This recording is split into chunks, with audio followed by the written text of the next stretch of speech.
தேசத்தில் எதுவும் நடக்கும்.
என்னம்மா? ஒன்றும் இல்லை.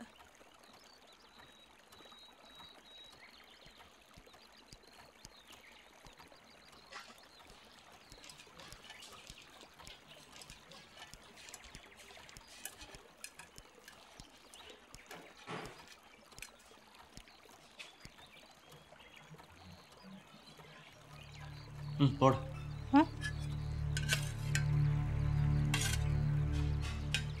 என்னாச்சு ரம்யா? கரண்டி கைமா வாசல் வரைக்கும் போயிட்டு வர, எனி ப்ராப்ளம்? இல்லை, ராத்திரி தனியாக நாட்டி காட்டுக்குள்ளே போனா இன்னும் திரும்பி வரல, அதான். எல்லாம் வருவான். வைல்ட் லைஃப் ஷூட் பண்ணணும்னா அப்படிதான், 2-3 நாளாவது வெயிட் பண்ணாதான் ஒரு நல்ல ஷாட் கிடைக்கும். இல்லை சிவா, உனக்கு என்னாச்சோ ஏதாச்சுன்னு ஒரே டென்ஷனாக இருக்கு. ஒன்றா இருக்க சட்னி போடு.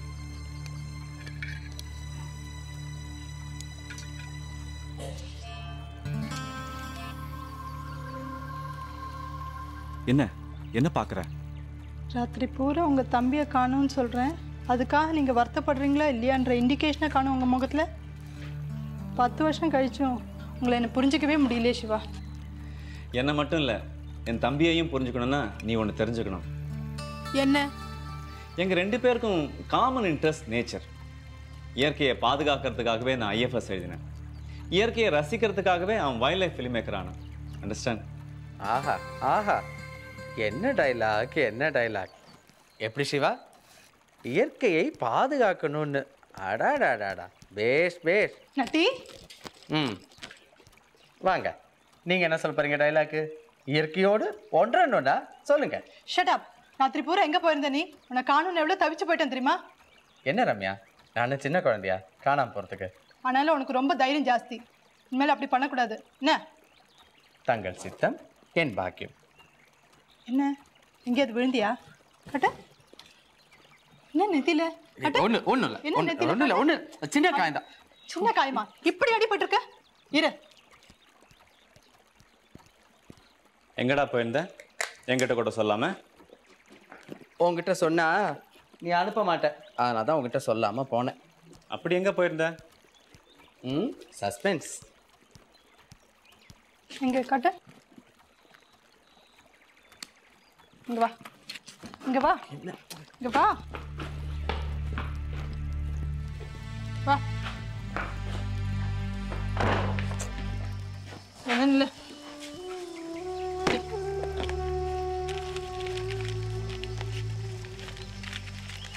எங்க போய் இப்படி அடிபட்டு வந்திருக்க?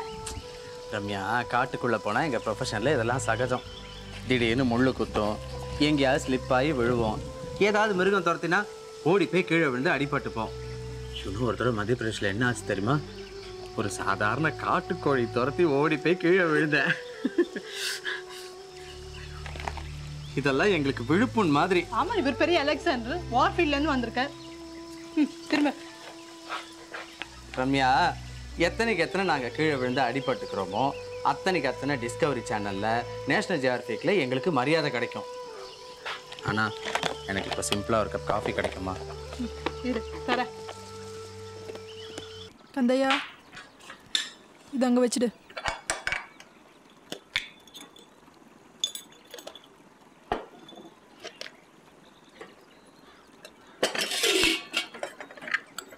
ரம்யா, எனக்கு ஒரு காஃபி. கந்தையா, ஐயோக்கு ஒரு கப்பு காஃபி போட்டு கொடு.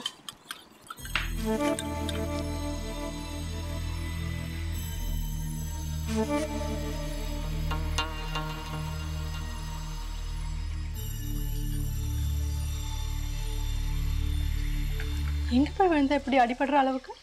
Very interesting matter. நான் உங்ககிட்ட சொல்கிறேன், சிவா கிட்ட சொல்ல மாட்டேன்னு ப்ராமிஸ் பண்ணுங்க. அப்படின்னா வேணாப்போ. சிவா கிட்டேருந்து மறக்கிற அளவுக்கு அப்படி என்ன ரகசியம்? சொல்லலாம் ரம்யா, ஆனால் அவன் ஏரியாவில் நான் தலையிடுறேன்னு உடனே என்னை காட்டை விட்டு வெளியில் துரத்திடுவான். அவர் ஏரியாவா? இந்த காட்டில் நடக்கிற மர்மத்தை எல்லாம் சால்வ் பண்ண வேண்டியது அவன் பொறுப்பு தானே. அவன் ஏரியாவில் நான் தலையிட்டா இங்கே நடக்கிற மிஸ்ட்ரிலாம் பார்க்கும்போது இந்த வைல்ட் லைஃப் சினிமாட்டோகிராஃபிலாம் விட்டுட்டு பேசாமல் சின்ன திரைக்கு ஒரு திகில் தொடர் எடுக்கலான்னு இருக்கேன். விளையாடாதடா. காட்டில் அப்படி என்ன நடந்தது? சொல்கிறேன், ஆனால் பயப்படக்கூடாது. இந்த பில்டப் எல்லாம் வேணாம், சொல்லு. தோளில் பணத்தை போட்டுக்கிட்டு ஒரு உருவம் நடந்து போகிறத நான் பார்த்தேன். அதுதான் அகோரசாமி. அகோரசாமியா? கத்தாதீங்க, சிவா காதில் விழுந்துற போகுது. அந்த அகோரசாமி யாருன்னு நான் கண்டுபிடிச்சிட்டேன். எல்லாத்தையும் ஷூட் பண்ணி வச்சுருக்கேன், உங்களுக்கு அப்புறமா போட்டு காட்டுறேன்.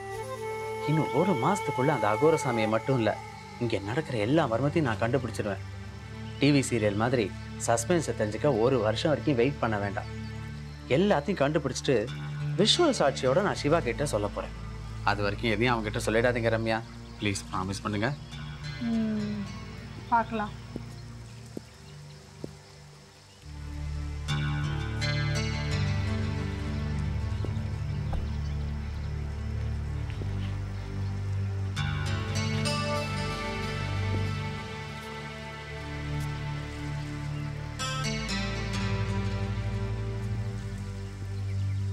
என் பேச்சு நீயும் கேட்க மாட்டேன்ற, சிவாவும் கேட்க மாட்டேன்றார்.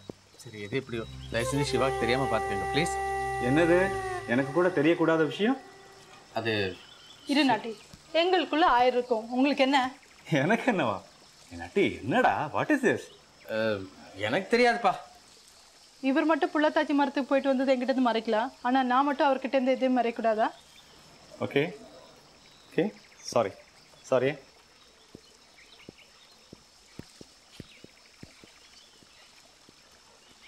தேங்க்யூ ரம்யா.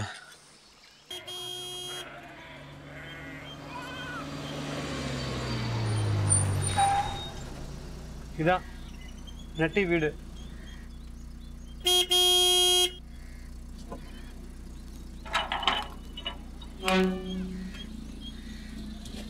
யாருங்க? என் பேர் சித்தா. நடராஜன் நட்டி வர சொல்லியிருந்தாரு. வாங்கய்யா, சின்னையா ஃபோன் பண்ணி சொன்னாரு. வாங்கய்யா.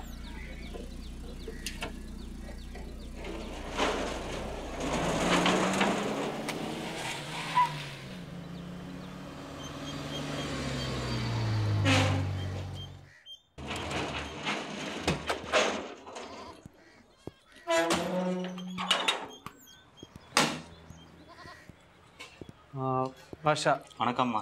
உங்கள் பேர்? என் பேர் செல்லப்பா. நீங்கள் வந்து தங்க போகிறத ஐயா சொன்னார். வீடு பார்த்து போகலான்னு வந்தீங்களா? தங்கறதுக்கே வந்திருக்கோம். அப்போது ஜாமாலாம் இருக்க இப்போதைக்கு 2 பெட்டி தான். அவங்களுக்கு ஒன்று, என்னோடது ஒன்று. மற்றெல்லாம் அப்புறம் வந்துட்டுருக்கு.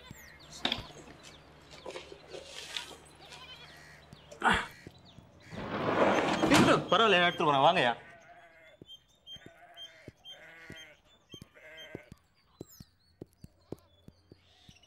வாங்கய்யா.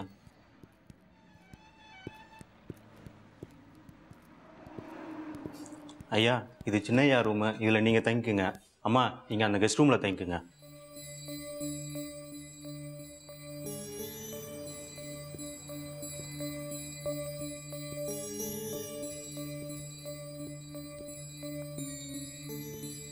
வீடு நல்லா மிரட்டலாக இருக்குல்ல? மிரட்டலாவா? அழகாக இருக்குங்கிறது எப்படிலாம் அப்படி தானே சொல்லணும். எந்த காலத்தில் இருக்க நீ? இதான் நட்டியோட பிரதர் சிவகுருநாதன், அண்ணி ரம்யா. அவங்க கூட ரொம்ப மிரட்டுறாங்க. அழகா இருக்காங்கன்றது இந்த காலத்துல அப்படித்தானே சொல்லணும்ன்ற. ஐயா,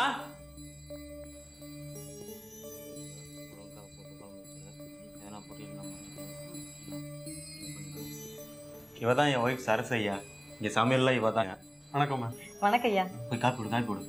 இதான் நான் சின்னையா ரூமு.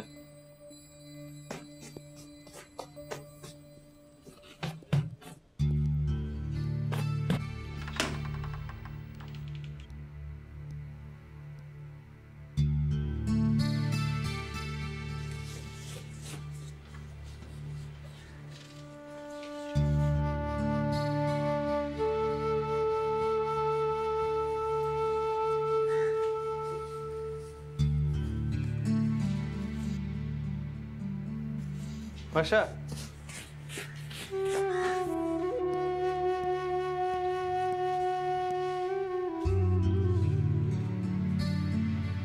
சின்னையா எப்பவும் இப்படிதாம்மா அம்மாவை கிண்டல் பண்ணிகிட்டே இருப்பாங்க. அம்மா உங்கள் சூட்கேஸ் எது? அந்த அச்சா வாங்கம்மா உங்கள் ரூமை காட்டுறேன்.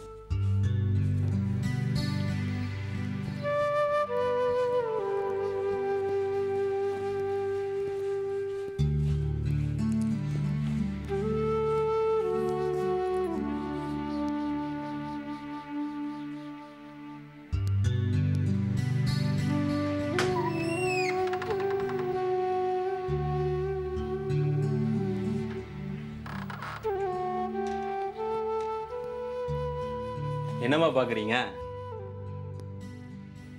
அம்மாவுக்கு குழந்தைன்னா உயிருமா, அதான் பொம்மையாக வாங்கி அடுக்கி வச்சிருக்காங்க. அவங்களுக்கு எத்தனை குழந்தைங்க? அந்த பாக்கியம் மட்டும் இல்லைம்மா, அதான் எப்போன்னு பார்த்துக்கிட்டு இருக்காங்க. லட்ச லட்சமாக கொடுத்த ஆண்டவன் அந்த செலவத்தை மட்டும் கொடுக்கலாமா. இதை பாருங்க, தொட்டியில் சின்னையா வாங்கி கொடுத்தது. தான் அன்னைக்கு ஒரு குழந்தை இல்லையேன்னு அவருக்கு ரொம்ப வருத்தம்மா. சரசு, காபி போட்டியா?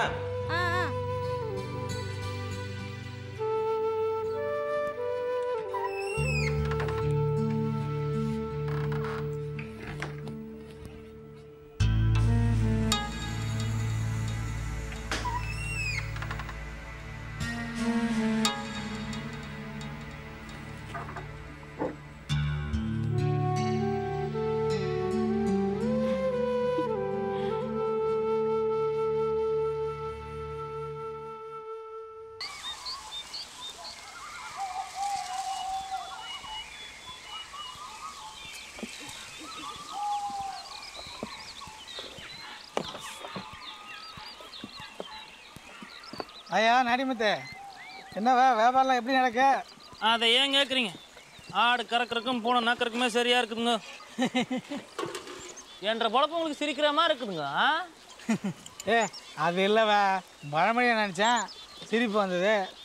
மலை அடிவாரத்தில் வியாபாரம் செய்யுதில்ல, பிறவையாக லொங்குலுங்கன்னு இதெல்லாம் சுமந்துக்கிட்டு மேலே ஆலயக்குடி வரைக்கும் பாரு. அங்கே என்ன 30-40 பொம்பளை இருக்காங்க. அவளை நம்பி எப்படி பொழப்பு நடத்த முடியும்? அந்த நேரத்தில் மலை அடிவாரத்தில் இருந்தால் மேலே நிறையா சம்பாதிக்கலாம்ல. ஓ, 30 பொம்பளைங்க நம்பி இல்லைங்கண்ணோ, ஒரே ஒரு விஷயத்தான் எனக்கு நம்புகிறேன்.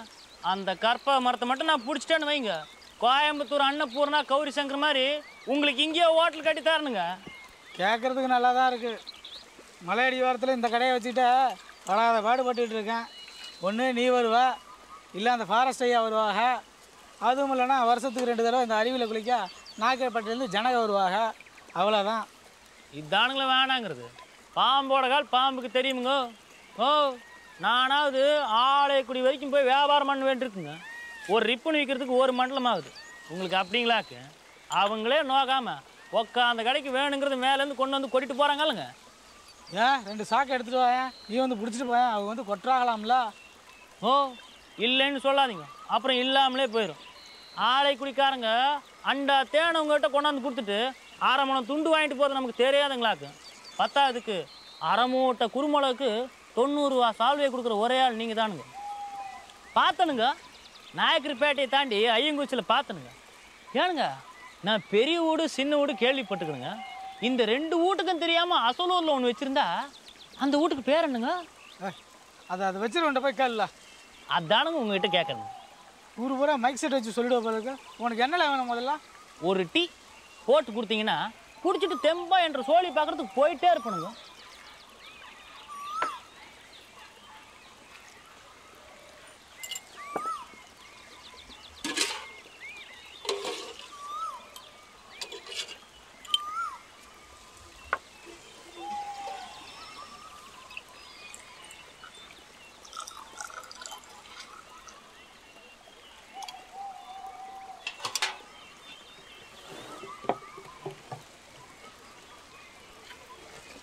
ஓ டீ இன்னைக்கு ரொம்ப பிரமாதமாக இருக்குதுங்க.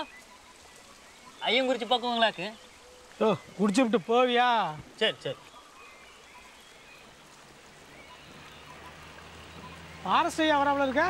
ஓ பாரசையா இல்லைங்க, அவர் தம்பி மாதிரி தெரியுதுங்க. நோ நோ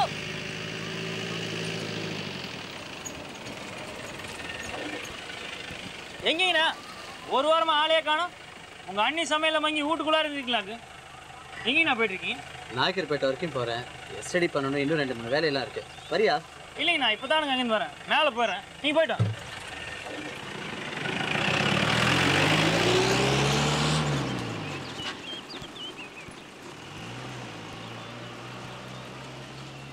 தலைவர்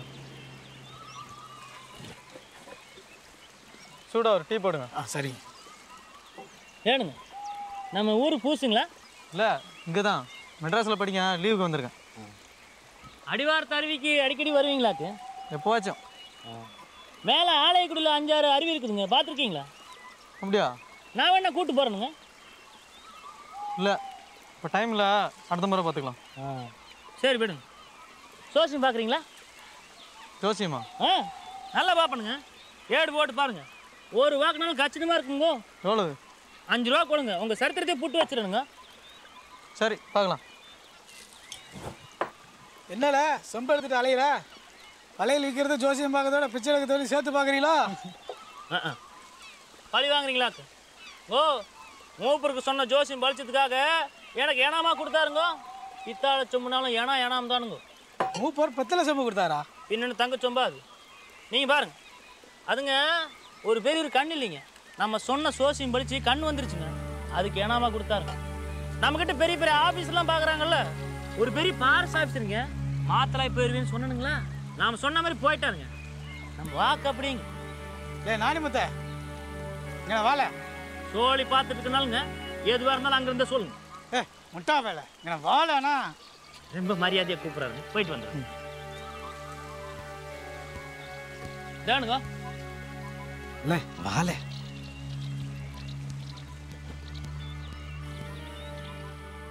மூப்பர் தான் அந்த சொம்பை கொடுத்தாங்களா? ஓ போய் சொல்லக்கூடாதுன்னு தலைவர் சொல்லிருக்கிறாருங்க. சத்தம் போடாதல. மூப்பர் கொடுத்தாருன்னா தங்க சொம்பா இருந்தாலும் இருக்குங்க. நல்ல வளமைங்க. தங்கத்தை தூக்கி கொடுக்குற அளவுக்கு மூப்பருக்கு என்ன பைத்தியம் முடிச்சிருக்கு. ஆலைக்குடிக்காரர்களுக்கு தான் எதோட மதிப்பும் தெரியாதுல்ல. அவங்க தான் ஆசையாக இல்லாத கூட்டம் இல்லை.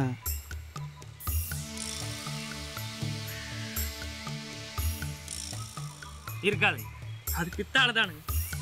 சொல்லிவிட்டேன், பிறகு உன் இஷ்டம்.